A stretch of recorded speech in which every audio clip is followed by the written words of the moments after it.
Would you like to know the exact Upwork strategy I teach my coaching clients when it comes to sending Upwork proposals? Then, this episode is for you.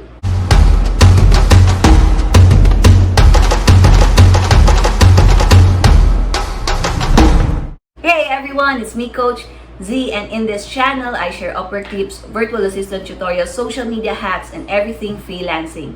If this sounds so good to you, please hit that subscribe button below and turn on the notification bell so you'd get notified whenever I drop an episode. And in today's video, I will walk you through the exact same Upwork strategy I teach my coaching clients when it comes to sending proposals on Upwork. If you're excited to dig in, go smash that like button and let's get started. I'm sorry if I sound gibberish because I have a tongue sore. Frustrating, but I still hope that you learn something from this episode. Let's dive in. Okay, so let's start. I'm inside my Upwork account already, and so I will walk you through what I usually do when looking for projects to send proposals to. Okay, I just have my cheat sheet in here so that I won't get lost. All right, so let's look for, let's say, a virtual assistant role. Okay. All right, so hopefully we'll get something from here. Let me see. Okay, so I'm looking for, because the instant thing that you can actually see from here, which actually this has been, this has been improved by Upwork, because you can already see how many proposals for this post, if the payment is verified, and how much the client already spent for Upwork, inside Upwork, sorry, for projects. So in here you will already see payment unverified, so no. Let me see. I'll find something in here that we can go through. Yeah, all right, that's this one, executive assistant. Right, this is just an example, just to show you what I actually consider when before submitting an Upwork proposal. All right, so this has been posted 9 minutes ago, which is awesome because it's very recent. And then you will also see that the payment method is a verified down here. Sorry, there, right? And then it also has a number of reviews, which is also good. And the next thing that you can also look into is that how much this client already spent inside Upwork, because this already tells you that this client really pays, right? And you will also see this one, the average hourly rate paid. So this tells us if a client is willing to pay within the rate that we already set for our services, right? So if your rate is within $15, $25 per hour, then this client is a good client, because the average hourly rate paid of this client is $21 and $64. So it's within your hourly rate, right? So also a good sign. And then the next thing that you would want to look into would be, let me see. All right, let's go below, right there. So English level, of course, is fluent. Location is United States. But I've tried before sending proposals to projects wherein Philippines is not part of the preferred location, but I still send. As long as I know that I can deliver the work, then it doesn't really matter, because if they see that you're a fit, then your location doesn't really matter. So you can ignore this one. And then the next thing that you should look into is the proposals. So this is telling you that less than 5 people have submitted proposals in this project, which means this will give you higher chances of being noticed because only a few of you submitted proposals yet. All right.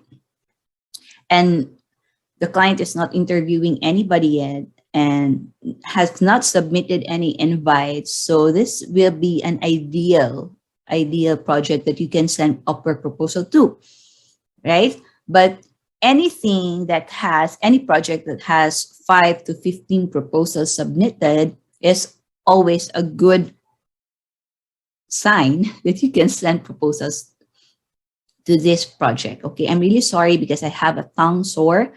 It's really hard for me to speak right now, but I just want to create this video.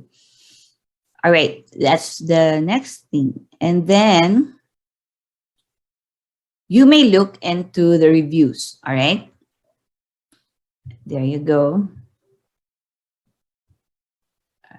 So if you see that the client actually has a mixture of bad and good reviews, so if this happens, then just follow your gut. All right, if you think that, well, I could give this a try, then go ahead.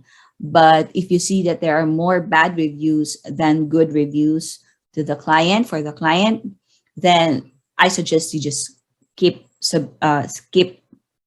submitting a proposal to this project, because it may already tell you upfront that this client may be a difficult client to work with, right? But if there are more good reviews than bad reviews, then you can follow your gut. If you feel like you can try submitting, then go ahead.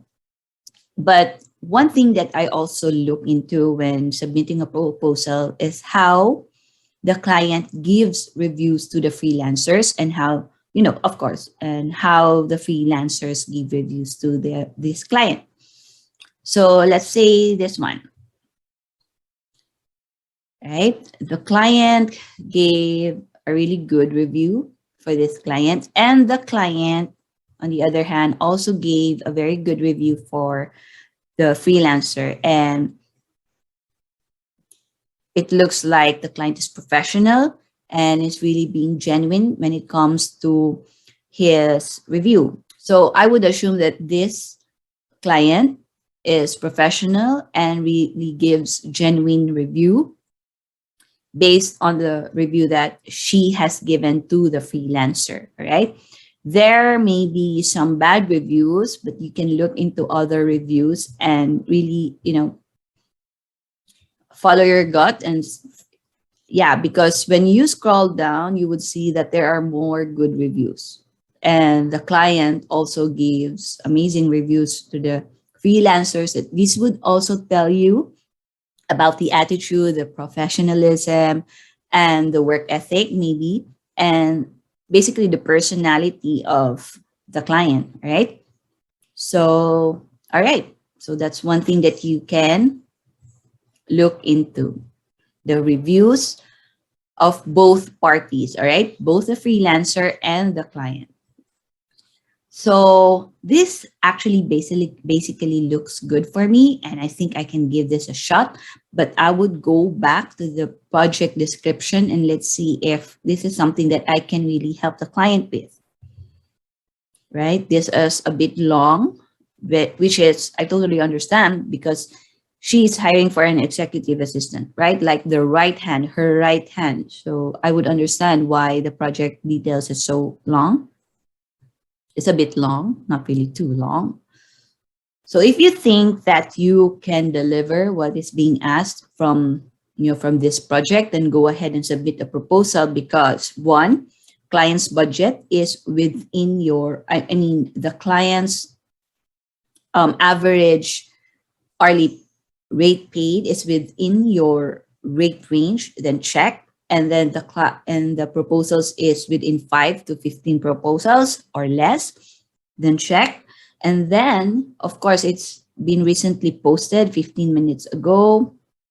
So it's also a good criteria when it comes to choosing the projects you will be submitting Upwork proposals to. And then the number of interviews is still 0, I think. And then number of interview. Yeah. All right. And the reviews are good both ways in a way, right? There are some bad reviews, but there are more good reviews. So I'd still give this a shot if I were to submit a proposal to a project, right? So yeah. First thing is that you have this some kind of criteria before submitting a proposal, right? But the more important thing is the cover letter that you will be sending into this client. All right. It doesn't mean that because you followed my criteria, you will already get a client instantly. No, it's one part of the success, but the other larger part of the success is your cover letter. I think I have a video, an older video wherein I shared some cover letter examples and tips that you may look into. And you'll find it in the description below. So just go ahead and check it out later after this video. So there, and then submit a proposal. All right. Yes, there you go. So that's basically what I teach my clients. It's very simple, right? It's very simple, but many freelancers overlook this criteria and they just send lots of proposals, even if it's not aligned with their skills, even if it's not aligned with their rate, and even if, without really looking into this very important things in the project, like how much is usually paid by the client, the reviews, how many are being interviewed, how many have submitted proposals. Because, when you submit a proposal to maybe a project with over 20 proposals already and have been interviewing like 6 people, I don't think it's wise to submit a proposal because there's so many people already submitted proposal and the competition is a bit higher compared to submitting proposals to projects with less than 15 proposals, right? It makes sense to think about that.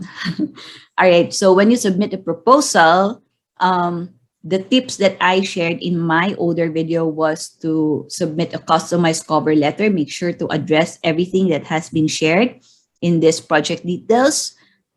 You can choose not to address everything, but maybe most of the things that are needed from the freelancer, right? Let's say if heavy calendar management is something that you can really do and you can manage, then tap on that, include that in your cover letter. And then maybe, let's say, phone and direct all incoming calls. If you are good in accepting calls and talking to people via phone, then you can also include that in your cover letter. Just make sure that 80% of what is needed in the project details are something that you can really deliver and you are confident to deliver it and to do the work, right? And then the other thing is that the one thing that would help you stand out from other freelancers when sending proposals is when you submit a video cover or an audio cover. That would make you really stand out.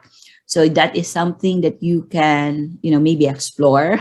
So when submitting a video proposal, the only thing that you can do is, the thing that you can do is, of course, when you submit a proposal, you say your introductory lines and then share the link to your video or share the link to your audio. All right. So, okay, I guess that's it. That's basically it. It's very simple. My Upwork strategy is very simple, but has been working for me for many years. And so, yep, it's simple, but it's very effective. So there you go. I hope you learned something from this, and I wish you all the best in your Upwork journey.